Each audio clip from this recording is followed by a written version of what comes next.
शिक्षा उस शेरनी का दूध है, जो इसे पिया है वो दहाड़ा है। और आप अगर दहाड़ना चाहते हैं तो शिक्षा के सिवा कोई रास्ता नहीं है आपको, फिर सब हर कदम पे लोग आपको दबा देंगे। कलाम साहब ने भी कहा था कि किसी देश का भविष्य किसी कॉलेज के अंतिम बेंच पर बैठा हुआ विद्यार्थी के देख क्या बता सकते हैं। भी होना कोई पाप नहीं है। एक रेस के घोड़ा को अगर आप देखिएगा ना, तो रेस पे घोड़ा पे ना, घोड़े पे जो बैठा होता है घुड़सवार, उस घोड़े को बहुत मारता है, इतना तकलीफ देता है कि घोड़ा को समझ में नहीं आता है कि हमको तकलीफ क्यों दे रहा है। लेकिन रियलिटी में देखिएगा ना, तो उसका मालिक उस घोड़े को जिताना चाहता है। उसी तरह हमारा मालिक भगवान है। अगर हमें गरीबी दे रहा है, तकलीफ दे रहा है ना, तो आप इससे घबराइए नहीं। वो मालिक हमें जिताना चाह रहा है, और आप रेस छोड़ के भाग जाइएगा तो क्या करेगा, वो तो आपको जिताना चाह रहा है। आप अगर कोई मूवी देखती हैं तो आपको 2 से ढाई घंटे की मूवी बड़ी अच्छे से याद हो जाती है। लेकिन आप कभी गौर कीजिएगा कि उस मूवी को बनाने वाला डायरेक्टर उस 2 घंटे की मूवी के लिए 2 साल से मेहनत कर रहा है, तब तो आपको याद हो गया।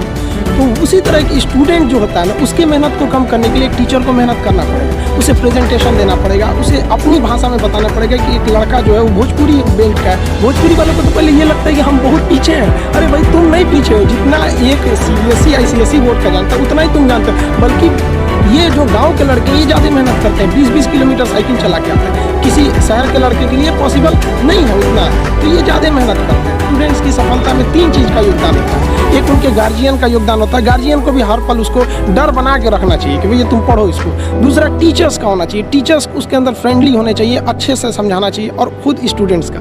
अगर ये तीनों का संयोग हो गया ना, तो दुनिया में ऐसा कोई चीज़ नहीं है जिसे जीता नहीं जा। जिस दिन हिंदुस्तान का लड़का इस एनर्जी के साथ स्कूल में जाएगा, जिस एनर्जी से वो सिनेमा घर में जाता है किसी मूवी को देखने के लिए, उस दिन ये देश बदल जाएगा। और ये पक्का बदलेगा, ये मेरा पूर्ण विश्वास है। थोड़ा वक्त लगेगा, लेकिन ऐसा नहीं है कि बदलेगा नहीं। पढ़ाई इतना दिलचस्प चीज़ होता है ना कि आपको 1 घंटे का क्लास कब खत्म हो जाएगा पता ही नहीं चलेगा, बशर्ते टीचर्स उस माहौल में देखा। देखिए, पढ़ाई की 2 चीज़ें होती हैं। एक टीचर जो होता है ना, वो तो पढ़ लिया, उसका लेवल बहुत ऊपर है, और जो स्टूडेंट है ना, वो तो अभी शुरुआत कर रहा है, तो उसका लेवल बहुत नीचे है। बड़ा अंतर होता है ना, ये 2 चीज़ों में समन्वय बनाना। जैसे सुई में धागा डालना, दोनों को एक लाइनर होना जरूरी है, तो ही जाएगा।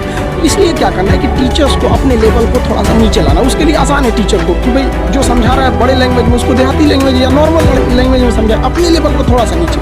और लड़के का भी ये कर्तव्य बनता है, माँ बाप का भी कर्तव्य बनता है कि उसको हमेशा प्रेरित करके थोड़ा सा तुम घर से थोड़ा सा मेहनत करके आओ इसमें कि सर आज क्या पढ़ाने वाले हैं। जैसे ये हो जाएगा फिर कोई समस्या नहीं है। तो टीचर स्टूडेंट दोनों की ओर से होना चाहिए इस चीज़ को। लेकिन टीचर को समझना चाहिए कि आप पढ़े लिखे हैं, आपसे गलती ना हो, इसलिए आप लड़कों को उनकी कमजोरी तक में बताएं। यहाँ पर बहुत से लड़के होते हैं वो तो सवाल ही नहीं पूछ पाते हैं डर के मारे। ये नहीं होना चाहिए, क्योंकि वो टीचर को टीचर समझ रहा है। लेकिन अगर टीचर को जिस दिन वो दोस्त समझने लगेगा ना, वो सवाल पूछेगा। और अगर वो सवाल नहीं पूछ रहा है तो आप क्या कर रहे हैं? 130 करोड़ जनसंख्या में आप एक मानव संसाधन को खराब कर रहे हैं अपने विद्यालय में बैठा कर। वो सवाल नहीं पूछा तो क्या करें?